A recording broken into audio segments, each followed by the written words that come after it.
man, anytime Jerky Boys comes up, you come up, you could just talk about it. You don't even have to hear the bits anymore. Us talking about it, we're laughing our fucking asses off. You know, it's insane over all these years now. I say, and I get it from everybody. Women go crazy. It's trigger words. Isn't that hilarious? Just trigger words. And you're talking, Jesus, decades and decades. And I remember when I did your show when you guys were just young. This has to be 92, 93? Yeah, probably, but mid-90s. Yeah. It was Opie's show on BAB. It was early on. And it's stronger now than it's ever been. It's social media. Yeah, social media, the ease of being able to download shit instead of having to, that tape had to come across your fucking person. Well, and now it's nostalgia. Like all my friends and I still listen to it and laugh our fucking asses off. Yeah. Oh, sorry, Dave. No, you're fine. Go ahead. Sorry. And I'm not going to fan the fuck out on you, but but I mean seriously, it's not even just fandom with me. It's like it's been a part of me and my friend Jim's life. Like every Christmas we hang out because he lives in Atlanta and I live in LA, and we fucking get high and drunk and listen to Jerky Boys.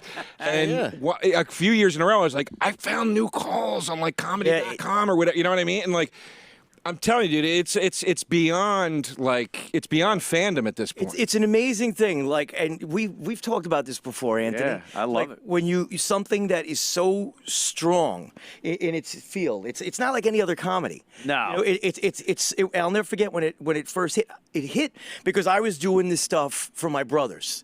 I'm the oldest of just making them laugh. I was just doing stupid shit we could listen to on the weekend when we go up to the country. Where hey, listen, Johnny did some of this, And then my dad would be like, "Hey, your brother, he's a wacky prick. That son of a," and we always had a laugh. But because my house was, all the characters that you hear, they're running around. They're real. They're real people. So whenever you hear me do Mort Goldman on Family Guy, or Saul Rosenberg, that's my mom, and it's been that way ever since I was a little boy. I used to get the shit slapped out of me for doing my gay character. I was like 6 years old, walking around the house doing a gay character, and. Nowadays they'd cut your dick off and fucking say, hey, give him hormones. No, it was pretty amazing. I still have the VHS tape of the movie. No. I saw that in the theater.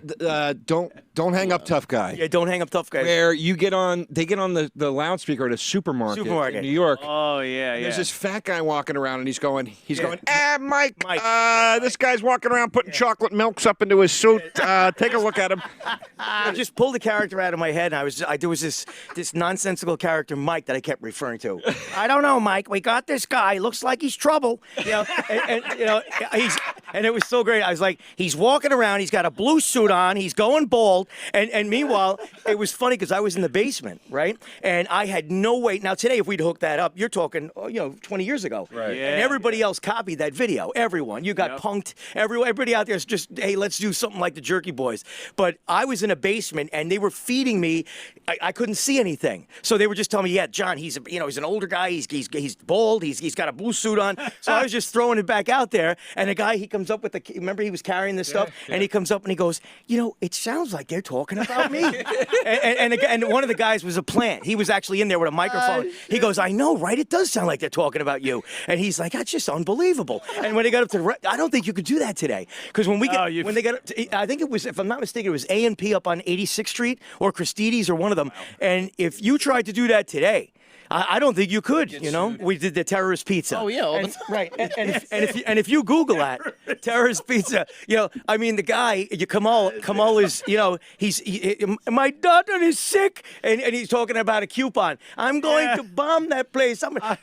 You, my friend. I kill you. And it's so funny, right? After all these years, these are Jerky Boys catchphrases, right? Yeah. You got these other comedians out there actually glomming onto him and say, I kill you is Jerky Boys. I kill you. Kill you. I like that it's based on you're really pushing the person's buttons to see how much shit they can take before they just get mad at you. Right. Like the one with the tiles is great. Now half of these things are fucking busted. I don't know, sandalwood, some shit. What color? Like the guy's trying to be courteous, and they reach a point where it's like, go fuck yourself. Yeah. Dude, Or we could be somewhat. Don't give me the somewhat shit. It's always a fucking problem with you guys. Now you see what I'm talking about? But now you're talking 40 years. And it still is like when you think like he just said, it's like a tan sandalwood, whatever the fuck you guys call it. And see, that was my character, Frank Rizzo. Yeah. But there was something people say to this day. Frank is a New Yorker, funny ass New York guy. But there's something lovable about that guy. Something lovable about Frank. It's like, and like you said, I it was almost like an art form. I kind of knew like if I was going to lose him, and then I would kind of like bring it back a little bit. Bring it back, Mike. see, trigger words, Bring it back, Mike. Watch his fucking legs. Cut it down. Holy shit! Our salesman it's a great one. Bring in a tank, I'll sell the fucking thing. and I love when I got to drive 60 miles. 60 miles. Hey, don't worry about it, Paul. I drive my own car. I drive it silly. I'm not. Okay. I'm not worried about that. I'm worried about miles on the car.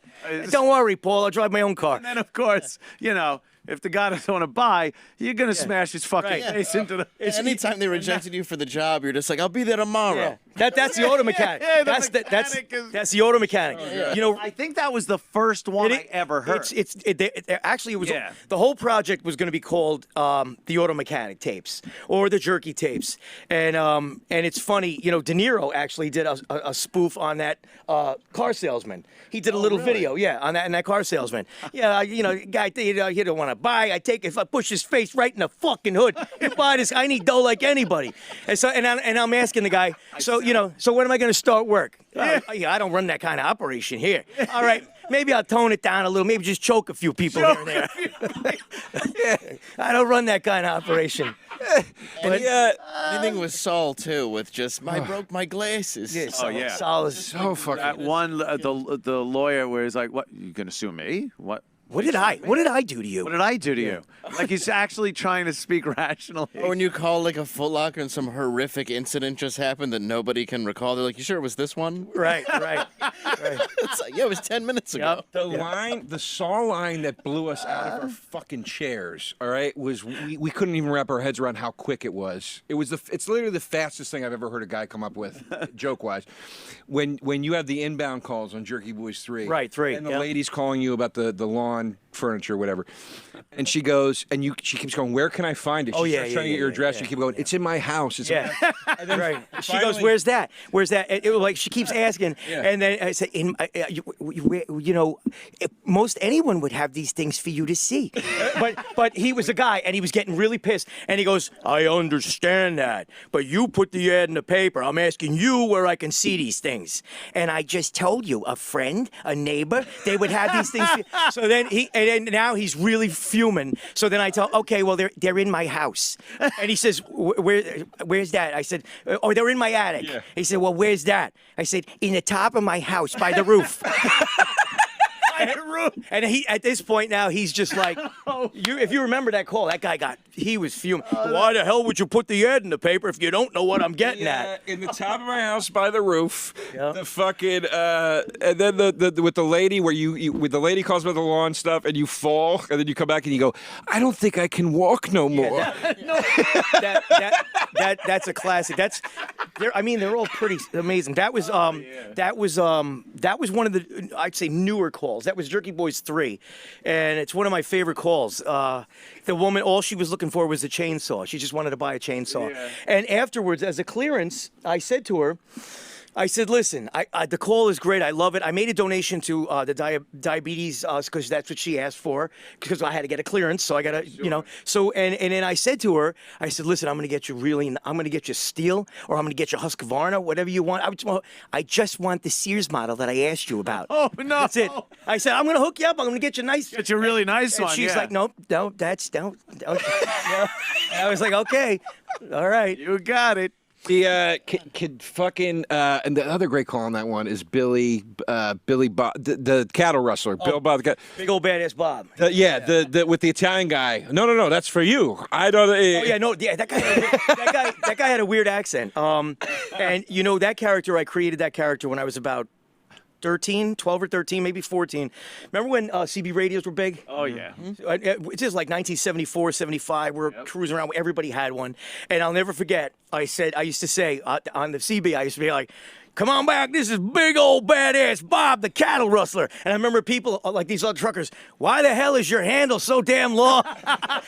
So I tell everybody to this day, I say, don't shorten the fucking thing. Even when I write it down, it's got to be big old badass Bob, the cattle rustler. And to this, you know, people try to say, what about, I love big old Bob. It's big old badass Bob, the cattle rustler. Yeah, a long handle is pretty inconvenient. Yeah, I know. Wanted everything. They're literally using numbers so they don't have to say too many words. I can't remember the name of the call, but the one, and again, my buddy Jim will call me and just start. I'll say hello, and I'll just go, "Did you fuck Scott?" Oh yeah, Sammy. That's Sammy Cox. That's Sammy Cox. Normally I have to have water for that character because it's so lisp. But he's like Sammy Cox. Hey Herman, do you fuck Scott? Do you fuck Scott? You know, he lets you do that, you know. He lets you play with his tits while you're fucking him. And the guy's just on the phone like, Jesus Christ. No shit. Herman. Oh. Yeah, that's a good. That's Sammy Cox. Sammy Cox. You usually got to have a lot of water to do that one, though. A lot of just right. And got to get that rich Voss tone to the whole thing. That sounds like Vaughn. Yeah, okay. Okay. You have the best character on Family Guy. Like, was that given to you by Seth MacFarlane as a fan? They wanted Saul. They wanted Saul Rosenberg. Yeah, that's what I was thinking. So it was designed for you. I was like, you know, Saul Rosenberg is Jerky Boys. Yeah. You know, and if I give Saul a radio Fox, that's it. Saul, see ya. Yeah. And that's such a tremendous character. So Seth flew into New York years ago, and I actually read for Peter, the main character. Okay. Yeah. No shit. And the producers are like, I don't think so. This is back then. I was like, what? Now you look at how funny the Jerky Boys. I got most of my characters are pretty, you know. Let's face it, like the stuff that's out there today is my stuff is just characters that you say, oh my God, that's a crazy character. Right. But you know, and they're really pretty amazing because they're all based on people I've taken in my life and exaggerated. So I said to Seth, I said, well, you know what we do? I'll come up with a character very similar to Saul Rosenberg's long lost cousin, and then we got Mort Goldman. And if you look at Saul is always more like down, like is like okay, I went to the observatory and I can't see so good, you know. And when you hear Mort Goldman's like, hello, Peter, Lois, yes, hi, oh, he's like Jesus, you know. When you're singing "So This Is It" because you're too cheap to get this is it. to pay for the music royalties. Look at that. That's me up there. And they're all looking at the music box and it's me singing. Yeah. So this is it. Huey Lewis.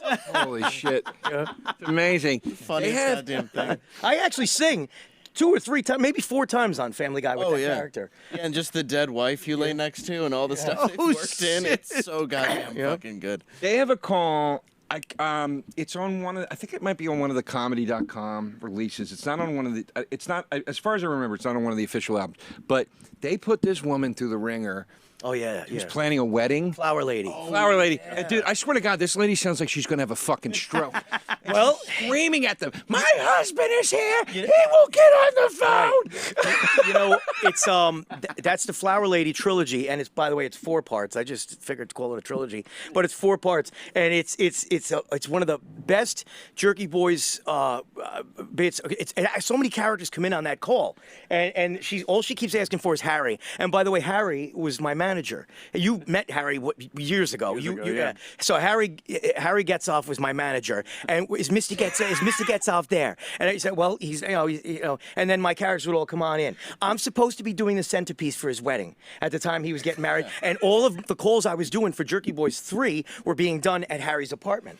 So this call just came into me, and I was like, "Oh man, I'm going to go with this."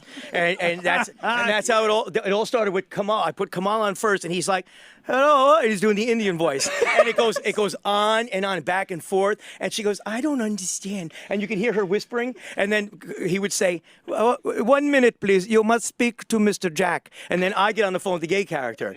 Yes, what is this? And she's like, how many people do I have to speak to? I just want to speak to Mr. Getzop. And by the fourth part, if you look it up, Google it, by the fourth part, I got big old badass Bob in the apartment, and she's like, who is this now? This is big old badass Bob. And then he's telling her, she's like, where the hell is Harry? I got him outside moving my goddamn truck.